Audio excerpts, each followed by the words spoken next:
avant que ça empire. Il y a eu un cours en SVT là-dessus sur comment la grossesse conduit souvent à avoir un enfant. Adaptation, improvisation. Mais ta faiblesse, ce n'est pas la technique. À l'occasion, je vous mettrai un petit coup de polish. T'es sûr de ce que tu fais? J'ai des fiches très détaillées sur l'anatomie humaine. Je m'en doute. Ça fait de vous un tueur plus efficace, n'est-ce pas? Exact. Ah, non mais t'es fou, pourquoi tu hurles comme ça? Toutes les 5 minutes, il y a une bombe ou je ne sais pas quoi. Bonjour à tous et bienvenue dans notre podcast 3 Actus Ciné Sinon Rien, avec un hors-série Noël, avec moi pour m'accompagner Gino. Bonsoir. Oh, le temps de réponse, j'adore. Le principe de l'émission est simple, on commentera chacun 3 films de Noël qui ont secoué nos propres vies. On en débat ensemble dans les cases commentaires afin que vous puissiez vous exprimer également et nous donner aussi vos 3 grands films de Noël. Nous y répondrons avec plaisir. Et ça commence maintenant. Commissaire, on nous communique que la police a découvert que la victime du second meurtre portait le même nom que la femme tuée ce matin. Monsieur le commissaire, est-il exact que ces 2 meurtres ont été commis dans le même ordre que l'annuaire? On commence donc chacun notre tour, hein, Gino, je pense que ça te paraît cohérent. Chacun, on va tout simplement mettre notre top 3, donc le 3e film sur notre podium, et puis tout simplement on parle de l'histoire du film, puisque ça se trouve vous ne l'avez pas vu, et on dit pourquoi tout simplement ce film est dans notre liste. Est-ce que ça te convient, Gino? Je te laisse ouvrir le bal. Ça me va super. Ouais, ok. Donc, alors, bon, on peut préciser quand même que on donne nos 3 films de Noël, mais ce n'est pas un classement au sens propre. On a chacun 3 films. Voilà, moi je vais en donner un par exemple qui est pour moi Gremlins de Joe Dante.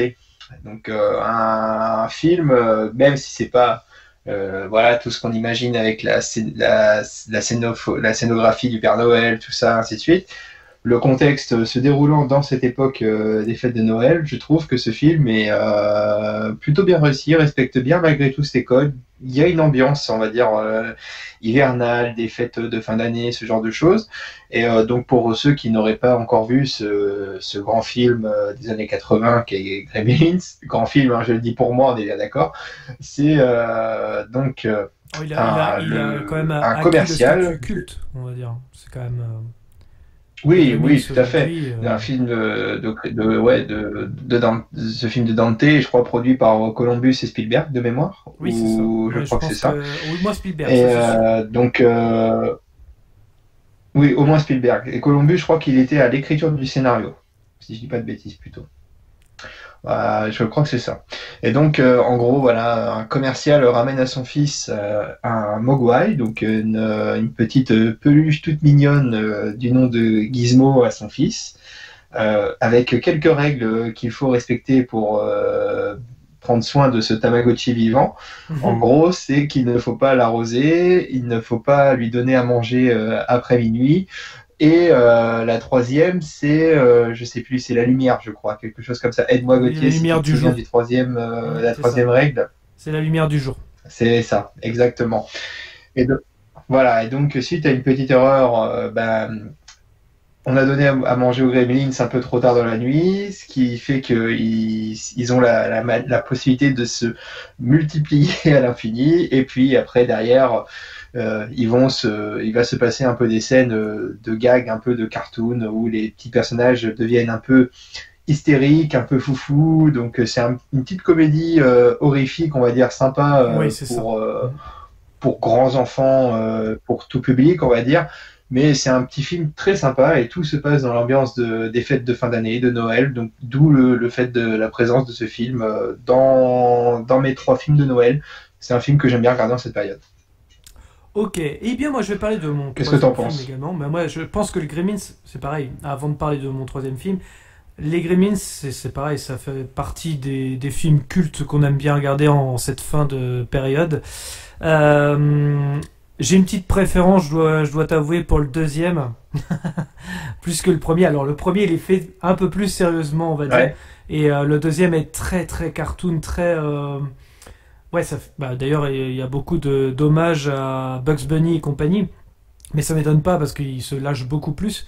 Il a plus le statut de parodie que le deuxième. C'est peut-être pour ça que je le préfère, et en même temps, quand t'es petit, tu préfères un peu plus le côté cartoon, vu que c'est des films d'enfance. Voilà. Et le premier est un peu trop sérieux, tout à fait. mais là aujourd'hui, je te dirais que en tant qu'adulte, effectivement, le premier est quand même un peu plus sympa. Mais quand t'es petit, tu préfères le deuxième. Mais oui, ça fait partie des films de Noël cultes. Très certainement, ça c'est clair. À noter aussi que c'est vrai que c'est un film que tu prends plaisir à revoir, notamment dans cette période. À noter aussi que le décor, ça se voit que c'est une production Spielberg, mais le décor du centre-ville, c'est le même que le centre-ville dans Retour vers le futur. Voilà, celui de Retour vers le futur. Ouais. Tout à fait. Donc, c'est le même que Hill Valley, ouais. Exactement. Voilà, c'était juste une petite anecdote. Ah, ça marche à l'économie, Hollywood, hein, mine de rien. Ah oui, on recycle beaucoup. Ah, et surtout Spielberg, il adore recycler. Du coup, moi, pour mon troisième film sur le podium, il s'agit tout simplement de SOS Fantôme, et pas n'importe lequel. Également, là, je vais parler du deuxième opus, puisque ça se passe aussi dans les fêtes de fin d'année, pendant les fêtes de fin d'année, sorti en 89 de Ivan Reitman avec Bill Murray, Dan Aykroyd et Sigourney Weaver. Alors, l'histoire, c'est tout simplement après l'extermination totale de tous les revenants de la ville de New York, la joyeuse équipe de SOS Fantôme reprend du service après un chômage technique long de 5 ans, et oui, autant que la production du film finalement. Quand leur amie Dana découvre que son bébé Oscar est l'objet de phénomènes paranormaux. Alors, pour SOS Fantôme 2, il y en a beaucoup qui vont me dire que c'est pas bien, parce que le deuxième, il est largement moins bien. Mais je préfère encore une fois le deuxième. Encore une fois, c'est plus, voilà, côté film d'enfance. Mais voilà, je préfère largement le deuxième opus au premier. Et même si le scénario, en fait, il reste quasi identique au premier d'ailleurs. Je trouve que les acteurs se lâchent beaucoup plus, un peu, voilà, comme l'effet Gremlins 2, hein, finalement. Certaines blagues font mouche rapidement. Ivan Reitman s'amuse beaucoup avec les créatures et fait même revenir le Titanic à un moment dans le film pour une bonne blague. Je trouvais ça intéressant. Son univers et ses personnages sont riches. Bref, si vous ou vos enfants ne l'ont pas encore vu, en tout cas foncez-y, parce que c'est je trouve un putain de film et très drôle en plus de ça. Même le méchant, enfin, quand j'y repense, il était beaucoup plus flippant. Il y a une place de méchant de choix. D'ailleurs, il joue dans Piège de cristal, pour information. Il a une gueule de Gérard Depardieu qui a pris un coup de pif. Donc voilà, c'est un peu. Mais il faisait vraiment flipper quand j'étais petit. Hein. Je sais pas si tu te souviens, toi, Gino. Est-ce que tu l'as vu, SOS Fantôme 2 ? Non, je l'ai pas vu celui-ci. Ça, j'en ai pas de souvenir, je ne l'ai pas vu. Je dois t'avouer que c'est pas une licence qui m'a attiré énormément. Ouais. Donc, faudrait que, mais c'est une licence que j'ai envie de découvrir quand même. Donc, faut juste que je prenne le temps de la regarder. Et je suivrai ton conseil, je suivrai ton conseil et tes analyses pour voir si, comme toi, j'ai une préférence pour le 2. Par rapport au premier, par exemple. Mais après, si tu l'as mis, c'était que celui-ci, notamment, se trouve plus dans notre thématique de Noël que le premier. C'est vrai que... Voilà, on est d'accord. Je suis d'accord avec toi. C'est vrai que voilà, le film se passe pendant les fêtes de fin d'année, donc forcément, voilà, ça fait sens. Mais en vérité, je me retape souvent les deux films pendant la période de Noël. Même si c'est que le deuxième qui se passe dans la période. Double peine. Voilà. Ils sont pas très très longs en plus, donc ça va très très vite. En général, quand t'as vu le premier, t'as envie de voir le deuxième. Avec un petit mug de café. Oui, je sais, ça fait cliché, mais bon, c'est ça aussi l'esprit de Noël. Mais voilà, j'aime beaucoup regarder les deux en vérité. Même si j'ai une petite préférence pour le deuxième. Voilà, en fait, en réalité, ce film, il est vraiment écrit... En fait, il a une bonne écriture. Ivan Reitman, il adore écrire et il aime bien aussi les comédiens de stand-up. C'est le fait qu'il y ait Bill Murray, Dan Aykroyd, ça fait tellement sens. Et ils participent beaucoup d'ailleurs à l'écriture du film tous ensemble. Il y a beaucoup d'impro dans le film. Bref, et ça se sent, on sent qu'ils s'éclatent. Et voilà, ça fait très années 80 aujourd'hui encore. Stranger Things par exemple, pour ne citer que, reprennent beaucoup SOS Fantôme. Maintenant c'est même repris par les petits. Enfin voilà, ça reste une licence assez forte. Et d'ailleurs le troisième opus est déjà en production avec du coup pas mal d'hommages, et avec Ivan Reitman aussi à la réalisation. Donc c'est le même réalisateur que le 1 et le premier. J'oublie bien évidemment le reboot féminin qui était vraiment pas terrible. Voilà, qui n'a pas vraiment repris l'essence même de la licence. Donc voilà, mais je conseille en tout cas le deuxième. Vous n'êtes pas obligé d'avoir vu le premier, il y a quelques petits trucs quand même avec Sigourney Weaver et Bill Murray. Voilà, si on n'a pas vu le premier, bon, on sent qu'il y a eu des clashs entre guillemets. Mais vous pouvez voir très bien le deuxième indépendamment. Faut lui souhaiter un destin. Faut lui souhaiter un destin du coup à ce nouvel épisode un peu à la Mad Max, un peu Fury Road, qui a été le même réalisateur, George Miller, qui avait repris ça avec brio, les rênes de la franchise. Donc faut espérer ça pour SOS Fantôme, du coup. C'est vrai. En général, en plus, si Meus était là, il pourrait en parler, mais lui, il aime pas trop effectivement les films 20 ou 30 ans après. Je suis assez d'accord avec lui, en général ça fait pas de bons films, mais il y a toujours des exceptions voilà, à la règle, et c'est vrai que reprendre le même réalisateur, pourquoi pas, avoir sa vision et s'il a quelque chose à raconter. En tout cas la bande-annonce est disponible, c'est les enfants, alors pardon, excusez-moi, c'est le fils d'Ivan Reitman, c'est Jason Reitman apparemment qui le réalise. Je pensais que c'était Ivan Reitman, mais bon, il doit être à la production je pense, il doit chapeauter un peu tout ça. Ça va, c'est Ivan Reitman, c'est pas Ivan Le Bolloc. Ouais, voilà, c'est ça. Après, moi, je dois t'avouer que les films avec Bill Murray, maintenant, je me méfie. On sait jamais, il peut y avoir Michael Jordan qui arrive comme ça, d'un coup d'un seul, dans le film. Ah oui, Space Jam, qui pourrait être un film de Noël. Enfin, ça se passe pas pendant Noël, mais en général, c'est un film qui passe souvent à Noël. Tout à fait, exactement. Donc oui, c'est les petits-enfants du personnage de Egon Spengler, donc c'est l'acteur Harold Ramis, qui nous a quittés. C'est le seul d'ailleurs des acteurs qui n'est plus de ce monde, donc c'est un bel hommage pour dire justement que les SOS Fantômes ont raccroché. C'est les enfants qui prennent un peu la relève, donc voilà, ça pourrait être intéressant par la suite. Ok, j'en prends note et je regarderai ce film là, Gauthier, je te ferai un retour. Et on peut passer au deuxième film du podium. À toi Gino. Eh bien du coup mon deuxième film c'est Maman j'ai encore raté l'avion, pour moi, de mon côté, donc avec Macaulay Culkin, Joe Pesci et Daniel Stern. Donc super film. Je sais pas si je vais faire l'affront de le résumer à l'ensemble de nos auditeurs qui l'ont peut-être regardé cette semaine sur TF1. Il est passé sur TF1 cette semaine.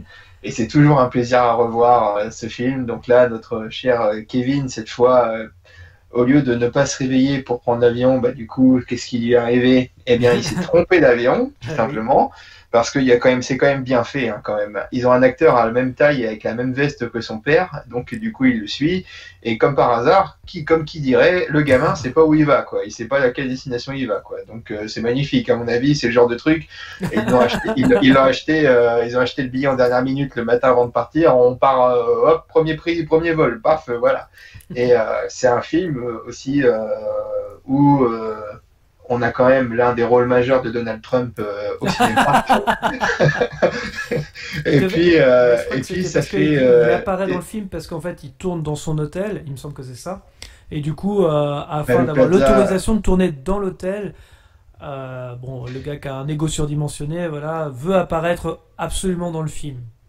Ben oui, il apparaît au l'Hôtel Plaza, à vous qui jouez au jeu du Ding Ding Dong, offrez-vous une expérience fabuleuse dans le plus bel hôtel de New York. Donc ça c'est formidable. Et puis Tim Curry aussi en concierge de l'hôtel qui est génial. Et voilà, c'est J'aime bien le clin d'œil au Grinch d'ailleurs dans le film. Oui, exactement. Parce que je trouve qu'il a une tête de Grinch. C'est exactement ça. Il y a le parallèle qui est fait au moment où il se rend compte en effet que la carte est volée, déclarée volée, la carte bancaire. Et il y a ce parallèle avec le Grinch en effet. Et voilà. Et puis ce qu'on aime regarder, c'est généralement le dernier quart d'heure où Kevin active les pièges dans cette maison. Il a de la chance d'avoir une maison dans sa familiale à New York où son oncle et sa tante sont partis comme par hasard en vacances à Paris et que cette maison est bien évidemment en travaux et que les salariés du chantier laissent moult agrafeuses, moult chalumeaux et autres groupes électrogènes en libre service dans la maison. C'est quand même formidable. C'est quand même bien fait. Voilà. C'est ça la magie de Noël. C'est la magie de Noël, voilà, c'est ça. Et puis ce cher monsieur Duncan, formidable, on lui pète une vitre, il est content, et puis il offre des cadeaux à toute la famille à l'hôtel. Bref, c'est beau, et puis il y a une femme pigeon quand même. Donc ça, tout ça, c'est la magie de Noël, quoi. Voilà, qui remplace un peu le personnage du premier film, voilà, qui était. Tout à fait, exactement. On est toujours envahi par les fameux jugements au premier regard, et finalement, voilà, ça s'avère que aussi avec la magie de Noël, en fait, finalement, ce sont des bonnes personnes. C'est ça, on évoque, on va dire, ce côté un peu, pas mystique, mais on va dire les valeurs de Noël, où le pardon se fait plus facilement, le pardon, le savoir dire merci, savoir dire je t'aime à des gens proches, ce genre de choses. C'est beaucoup de messages aussi pour les enfants, les bonnes actions de Noël, ce genre de choses. Donc, non, c'est un film rigolo, mais aussi avec un léger message, donc somme toute assez sommaire, hein, c'est pas non plus un grand film à message, on est d'accord, mais je trouve que pour le jeune public, fait, quand même, hein, mine de oui, tout à fait. Là-dessus, ça fait partie bien. Il y a aussi. Hein.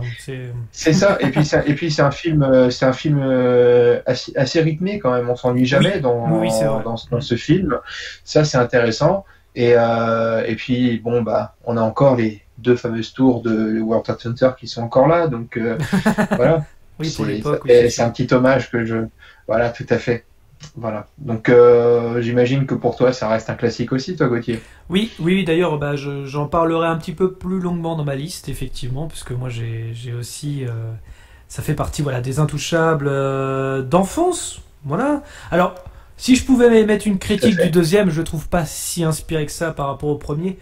Mais c'est un peu la même critique que je peux avoir avec on est d'accord. Avec SOS Fantôme, attention, parce que finalement je vais être en contradiction à ce que je disais tout à l'heure. Là, pour le coup, je préfère le premier film, mais le deuxième, quand même, c'est un peu la même chose, quoi. C'est vraiment les mêmes scénarios. Après, je peux comprendre. Oui, il y a complètement. Le décor qui change, mais globalement, oui, c'est le même film, hein. Mais en même temps, est-ce qu'on en attendait plus? Je ne sais pas. Moi, je suis pas sûr qu'on en attendait plus, parce que la seule différence principale, c'est, on va dire, c'est le pitch de base, savoir comment Kevin allait se retrouver tout seul encore. C'est bien trouvé, quand même. Oui, ça, c'est clair que, par contre, pour cette inspiration-là, c'est se dire, il a trouvé, et comme je disais, il n'y a pas de bol, il y avait un mec quand même qui a la même carrure avec la même veste que son père, il a suivi la mauvaise personne. Et puis, quel sale gamin, il voulait absolument mettre des piles dans son magnétophone maintenant, quoi. Il pouvait pas dans l'avion posé, quoi. C'est ça, ouais. Non. Sale gosse. Il avait que ce qu'il méritait, hein, d'un sens. Mais oui, par contre, je te rejoins là-dessus, c'est vrai que, on va pas se mentir, le scénario est calqué l'un sur l'autre. Après, on peut pas reprocher à cette série de films, on va dire, d'avoir procédé à ça, parce qu'on le retrouve assez fréquemment, on va dire, dans les films de fin des années 80, début des années 90. Oui. Donc c'est assez monnaie courante, si tu veux. Enfin, ça faisait partie du c'est comme ça que je le ressens. Mais oui, parce que la scène à la réception de l'hôtel, ça c'est la scène un peu du magasin où il fait ses courses dans le premier. L'homme avec sa pelle, le voisin avec sa pelle, c'est la femme pigeon, voilà. Mais par contre, c'est un point que je tiens aussi à souligner pour terminer avec ce film-là. Moi qui adore Joe Pesci, notamment dans ses rôles des Arts Affranchis, dans Casino, dans tous ces grands films-là, et aussi en tant qu'Elo Getz dans L'Arme Fatale, je trouve que le mec, il sait quand même tout jouer. Il a un petit côté d'autodérision, je trouve.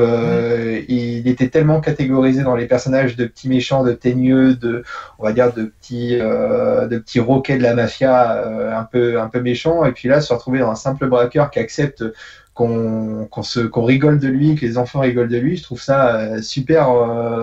Je trouve qu'il le fait bien, il surjoue pas, il le fait très bien, avec toujours un peu avec ces mêmes visages un peu où j'ai envie de le tuer, ce gamin, un peu comme quand on le voit dans certains films de Scorsese par exemple.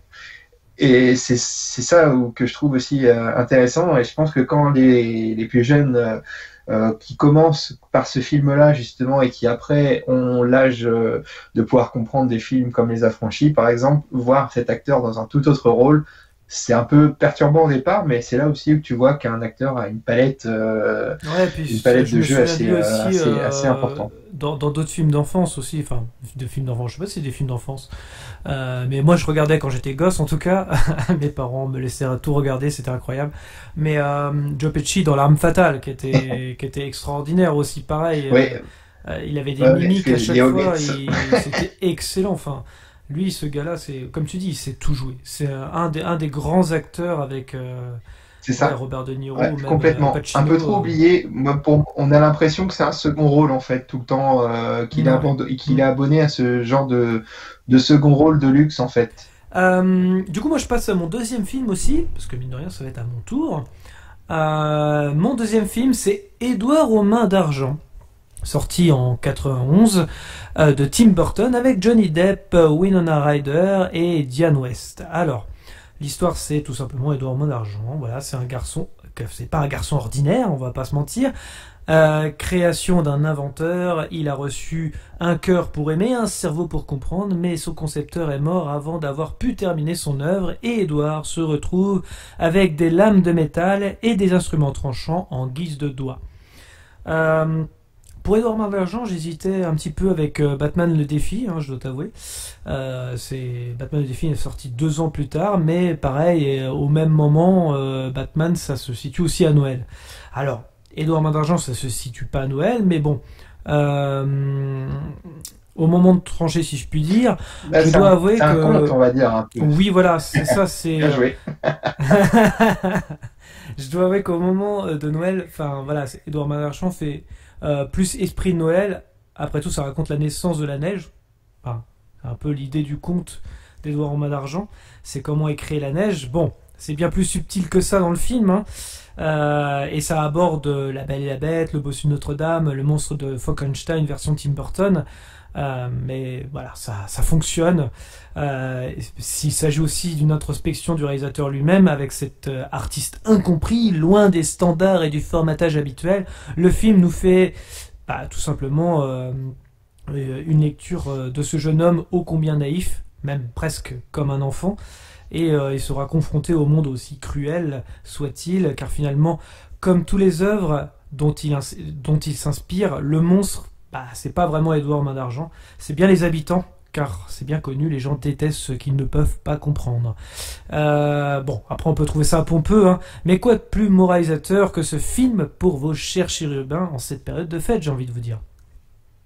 Donc voilà, il va totalement dans l'esprit de Noël. Après, rien que la musique de Danny Elfman, je sais pas si tu es d'accord avec moi, mais rien que la musique, je pense qu'elle fait partie des fameuses playlists, et on a envie de se mettre en mode pilou-pilou en regardant cette œuvre gothique et poétique, la bonne période de Burton, assurément, en tout cas, dans les années 90. Oui, complètement. Complètement. Niveau de la musique, Danny Elfman, il a une thématique, on va dire une patte, une touche, une empreinte qui le caractérise. Et c'est vrai que quand tu es en période de fête, de fin d'année, c'est aussi probablement une des raisons pour laquelle on a beaucoup de films de Tim Burton qui sont susceptibles d'être diffusés à cette période. Et je pense que la musique y est pour un rôle prédominant parce que ça se prête bien à l'univers, en plus des histoires. Voilà, en plus des histoires qui sont racontées. Et ça me faisait penser à ça un peu aussi. Tu vas me dire si j'hallucine peut-être un petit peu, mais notamment en ayant écouté certains sons des films Maman j'ai raté l'avion. Même si ce n'est pas lui qui fait la musique, mais je trouve que Columbus, dans ce qu'il doit demander à son compositeur, j'ai retrouvé des petites sonorités qui me faisaient penser aux 2 premiers Harry Potter qu'il avait réalisés, que ce soit à la Chambre des Secrets ou à l'École des Sorciers. Je trouvais que des fois dans l'approche musicale, il y avait quelques petites touches qui étaient plus ou moins similaires, avec un esprit, on va dire, joyeux, enfantin, ce genre de choses, tu vois. Juste pour information, celui qui fait la musique celui qui fait la musique de Maman j'ai raté l'avion, je coupe juste une seconde, celui qui fait la musique de Maman j'ai raté l'avion, c'est John Williams, donc le compositeur de Star Wars notamment. de Star Wars, ouais, tout à fait. Ça peut. Donc ouais, tu vois, j'avais pas fait gaffe à ça, que c'était John Williams, je me souvenais plus. Donc t'as bien fait de revenir là-dessus. Donc honte à moi, mais ouais, donc, tu vois, il y a ce petit côté-là qui me faisait penser à ça. Quand tu parlais de la musique, quand tu parlais de la musique de Danny Elfman, ça me faisait penser à ça. Et ça colle bien aux histoires que raconte Tim Burton dans ses films. Donc avec cet esprit où il y a beaucoup de naïveté aussi, je trouve, dans les films de Burton, dans certaines de ses œuvres, mais une naïveté qui est attachante. C'est souvent ces monstres en fait qui sont mis en avant. D'ailleurs, c'est pour ça que dans les Batman, on a le Pingouin ou encore Catwoman ou le Joker qui sont mis en avant. C'est les monstres en premier. C'est ceux-là, ces artistes incompris qui voilà. Et Dorma d'argent, ça va dans le même thème. Hein, exactement. C'est toujours les mêmes choses. Mais c'est un film que j'adore regarder à Noël. Oui, et puis même, et je pense que l'interprétation de Johnny Depp y est aussi pour quelque chose, parce que même si c'est moins bien réussi, je trouve que Johnny Depp, avec notamment le personnage de Willy Wonka dans Charlie et la chocolaterie, il retranscrit bien ce côté un peu monstre, même si c'est une personne qui a réussi, qui a quelque chose, il se cache quand même du grand public.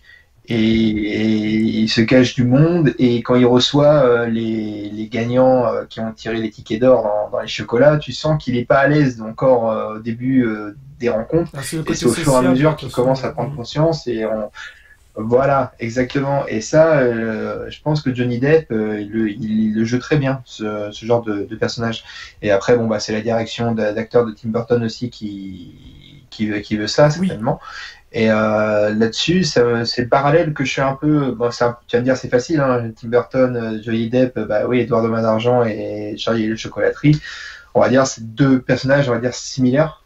Enfin, similaires, on s'entend bien, on se comprend, hein, dans l'approche, une personne exclue, on va dire, du lien social, ce genre de choses, et qui doit convaincre son monde qu'il a plein de qualités différentes et qu'il faut l'accepter, tout simplement. Et c'est là-dessus, on retrouve vraiment les obsessions de Tim Burton en fait dans plusieurs films, ça c'est vrai ça.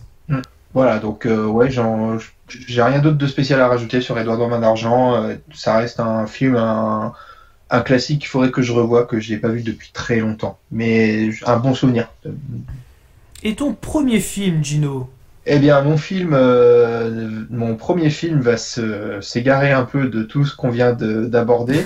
Ce sera, pour moi, Piège de cristal. Ah, pourquoi? Ça se passe à Noël aussi. J'ai hésité longtemps avec 58 minutes pour vivre, mais je vais dire Piège de cristal, parce que Piège de cristal, c'est, pour moi, c'est le film par excellence que j'adore revoir en période de Noël, même en dehors des périodes de Noël, mais quand il est dans cette période en plus, ça rajoute quelque chose. Il y a une ambiance en plus, c'est vrai ça. Alors oui, voilà, l'histoire de Piège de cristal.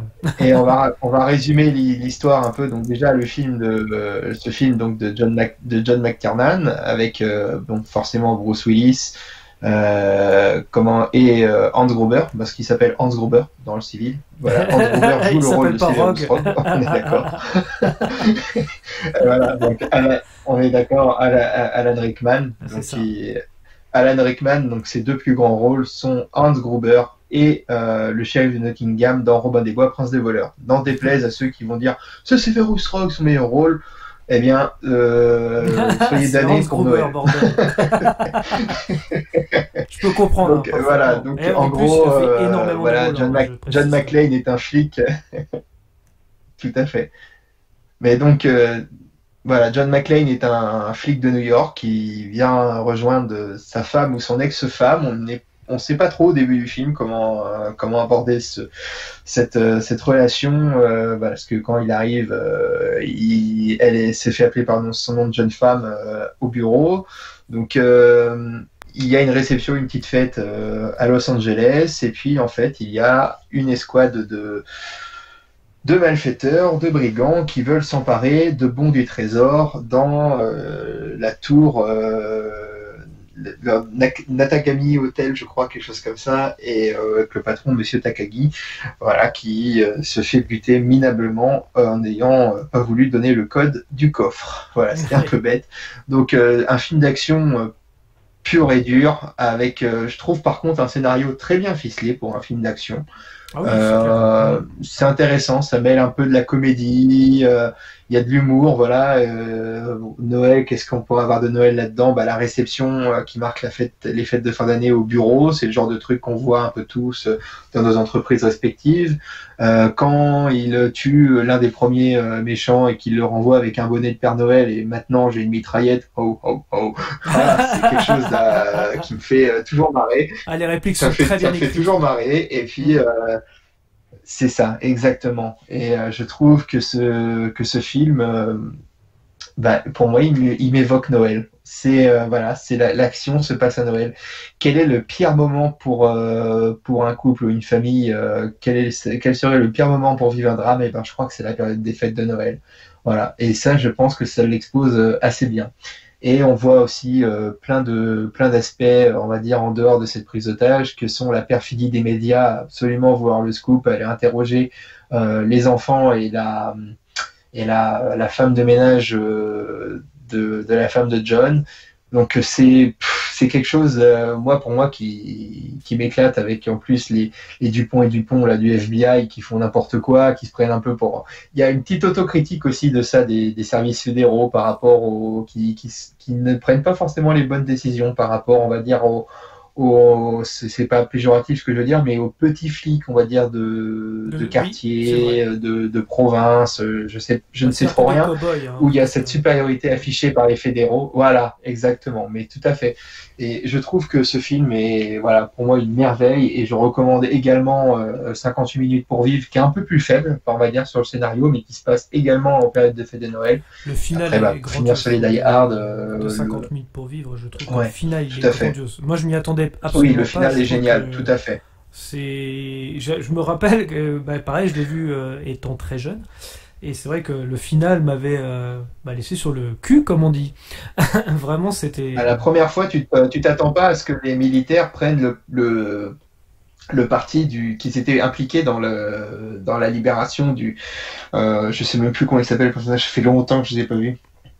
Mais ouais, il y a plein de rebondissements qui sont vachement bien ficelés, et il n'y a pas vraiment d'indices qui te permettent de le sentir, en fait, quoi. Ouais. C'est ça qui est incroyable. Enfin voilà, pour moi je vais rebondir sur ce que tu disais par rapport à ça aussi. La trilogie est géniale, en fait.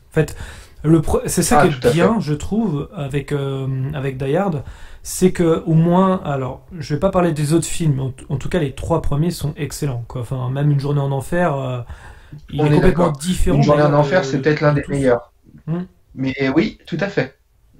Et c'est vrai que on est plus sur un jeu de piste sur Une journée en enfer. Ouais. Mais c'est vrai que si on évoque aujourd'hui Noël, en tout cas, Piège de cristal a toute sa place. C'est un très grand film. En même temps, c'est pas un réalisateur il maîtrise à chaque fois ses sujets.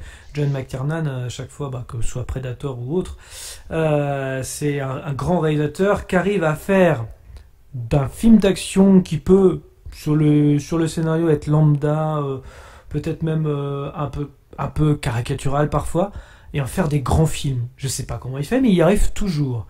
Et toujours avec aussi une subtilité d'écriture derrière. Je veux dire, c'est pas forcément... Si on sait lire entre les lignes, ça veut dire quelque chose. Ça va au-delà du film d'action. Oui, tout à fait. Et moi, pour mon premier, je vais pas être premier film, je vais pas être très très original, puisqu'on l'a évoqué tout à l'heure. En tout cas, on a évoqué son deuxième film. Pour moi, mon premier film, ça reste Home Alone, Maman, j'ai raté l'avion, de Chris Columbus, sorti en 1990 avec Macaulay Culkin, Catherine O'Hara et Joe Pesci. Donc c'est toujours important aussi de les signaler, ces acteurs. Pour l'histoire, on l'a évoqué tout à l'heure, donc là, cette fois-ci, le premier long métrage, en fait, c'est la famille McAllister qui a décidé de passer ses fêtes de Noël à Paris. Seulement Kate et Peter McAllister s'aperçoivent dans l'avion qu'il leur manque le plus jeune de leurs enfants, Kevin, âgé de 9 ans. D'abord désespéré, Kevin reprend vite les choses en main et s'organise pour vivre le mieux possible, quand 2 cambrioleurs choisissent sa maison pour commettre leurs méfaits. Donc ça, c'est pour l'histoire, en tout cas. Forcément, c'est la période des années 90, donc j'ai à peu près dans les âges où je m'identifie totalement à Kevin. Après voilà, dans Complètement. mon top là, je viens de m'apercevoir que je suis très 1990 finalement. C'est pratiquement des films voilà qui sonnent enfance avant tout quand on parle de Noël. Et du coup, est-ce qu'on peut faire un film de Noël plus que Maman j'ai raté l'avion? J'ai envie de poser la question. Tout y est. La musique qui doit faire partie même des pays de Noël, l'ambiance, les couleurs, l'enfance, la famille, bref, le cocktail est là. Et pourtant, le tournage n'était pas de tout repos. Le film est presque un film de débrouille, en réalité. Le film a failli pas se faire d'ailleurs. Et même le studio n'y croyait pas réellement.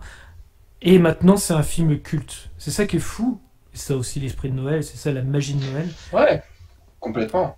Et le film a le meilleur Et il faut ratio... se rendre compte pour les plus jeunes aussi que... Oui, vas-y, Il faut se continue. rendre compte aussi pour les plus jeunes que Macaulay Culkin, c'était une star, une vraie star planétaire, quoi. Et alors que ce gars-là était vraiment connu pour ce rôle de Kevin McAllister, mais comme tu le signalais, c'est années 90, c'est notre génération, on étions gamins, on s'identifiait à lui. Et je pense que notre génération de trentenaires, pour nous, Macaulay Culkin, ça signifie quelque chose. Voilà, on a tous grandi avec ce gamin-là, malgré ça nous a certainement aussi tous émus de le voir sombrer dans l'alcoolisme, dans la drogue. Sa déchéance, elle est terrible aussi, Macaulay Culkin.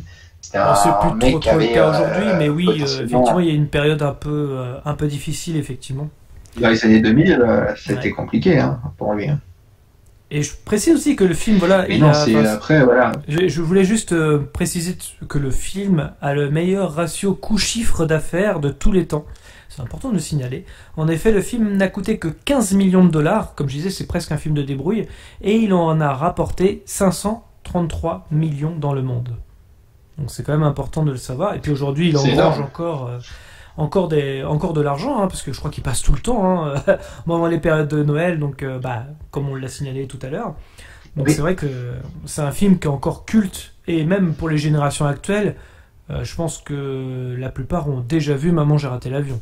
Donc voilà. On va pas réévoquer ce qu'on a dit par rapport au deuxième, mais voilà, c'est quand même culte. Et d'ailleurs, tu préfères le premier ou le deuxième? Donc tu préfères vraiment le deuxième ou le premier En fait, le premier me plaît beaucoup aussi, mais je dois avouer que j'ai une sympathie pour le deuxième parce que c'était le premier que j'avais vu des deux à l'époque, tout simplement. Voilà pourquoi j'ai plus de souvenirs de celui-ci. Mais le premier est très bien également, là-dessus, rien à dire, c'est clair, mais c'est juste une affection particulière, si tu veux. Je parviens pas à en mettre un au-dessus de l'autre, par exemple. Pour moi, ils se valent, les scénarios sont exactement les mêmes. Et puis, je sais que moi, en général, c'est pareil que SOS Fantôme. Si je regarde un, j'ai envie de regarder le deuxième, quoi. Enfin, ça va à la suite. Exactement. Ouais. Ah non, là-dessus, c'est l'effet SOS Fantôme, c'est pareil. Comme quoi, tout est lié. Juste. C'est comme quand je regarde Camping, j'ai envie de regarder le 2 et le 3, quoi. Dans quoi? De quoi? C'est comme quand je regarde Camping, j'ai envie de regarder le 2 et le 3, quoi. Ah merde, ouais. Ah, tu voulais faire un hommage à Claude Brasseur qui nous a quittés malheureusement aujourd'hui, parce qu'on enregistre le 22 décembre. Oui, donc voilà, c'était l'occasion de le passer. Pensez pour Claude Brasseur. Et son emplacement 17. Et voilà, Claude Brasseur aurait pu faire partie de ce top avec La Boum, par exemple.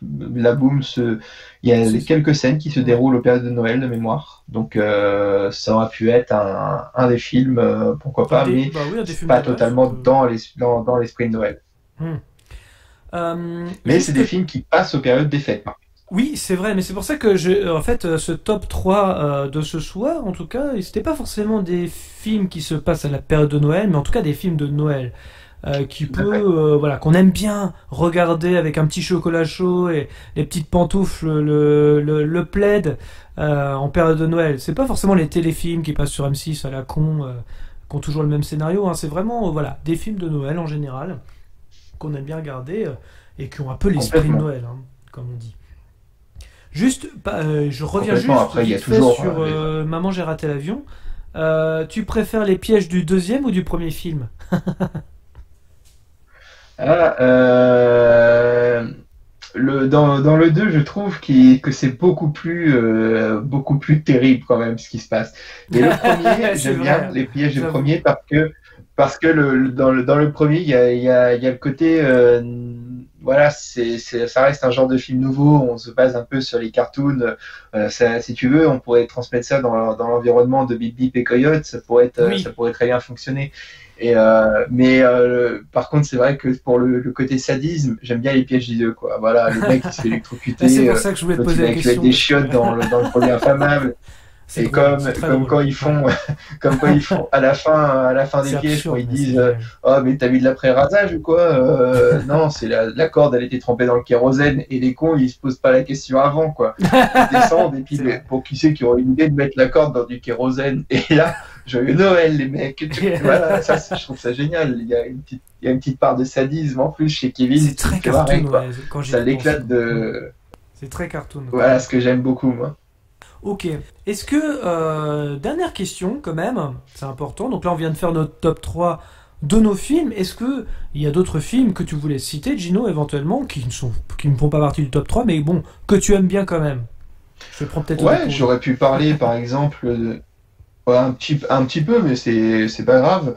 Je peux te dire que j'aurais par exemple très bien pu parler, on va dire, d'un film français qui aurait pu être Le Père Noël est une ordure, tout simplement. C'est un classique de chez les classiques. Je trouve que ce film, un peu transgressif, on va dire quand même, un peu transgressif à l'époque, ce film, mais qui passe un peu tous les ans. Ça a été un peu trop facile de le citer. Voilà, je pense qu'il n'y a pas de... Ça reste, faut dire, adapté d'une pièce de théâtre. Donc après, adapter une pièce de théâtre au cinéma, c'est toujours un peu le piège de rester dans la facilité du texte. Qu'est-ce qu'il y aurait pu y avoir d'autre? Il y aurait pu y avoir Joyeux Noël avec Danny Boone et Guillaume Canet.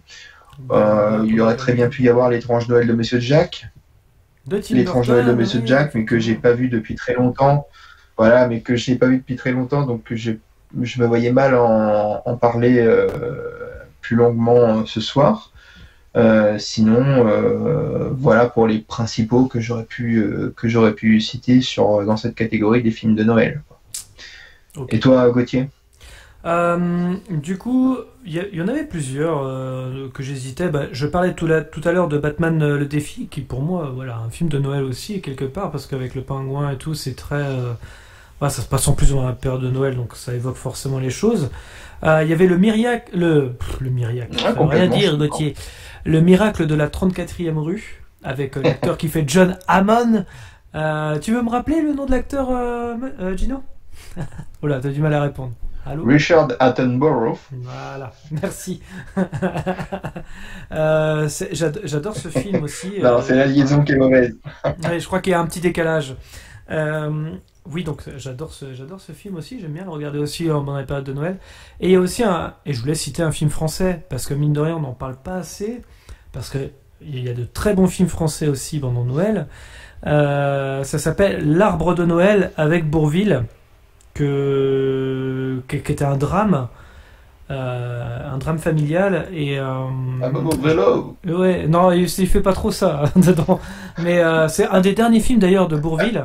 Je voulais le citer parce que c'est vraiment un excellent film qu'on voit plus trop, je trouve, d'ailleurs, parce qu'avant il passait souvent, je crois qu'il passait au moins une fois par an sur TF1 avant, et c'est vrai que c'est un film qu'on ne voit plus beaucoup, et c'est un très grand film de Bourvil, vraiment, enfin avec Bourvil en tout cas.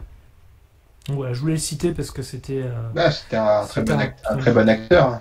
Ouais, et puis c'est là que, enfin moi je l'ai découvert dans un drame, du coup, et pas en tant que comique. Et c'est très particulier de le voir en... Ouais. C'est un peu l'effet Danny Boone, ou encore dans Intouchable aussi, avec Cluzet et Omar Sy. C'est vraiment le côté comique qui fait son Ciao Pantin, quoi. Et c'était un peu l'idée avec L'Arbre de Noël, avec Bourvil, quoi. Et avec cette fameuse musique de Jeux Interdits qui était extraordinaire. Donc voilà.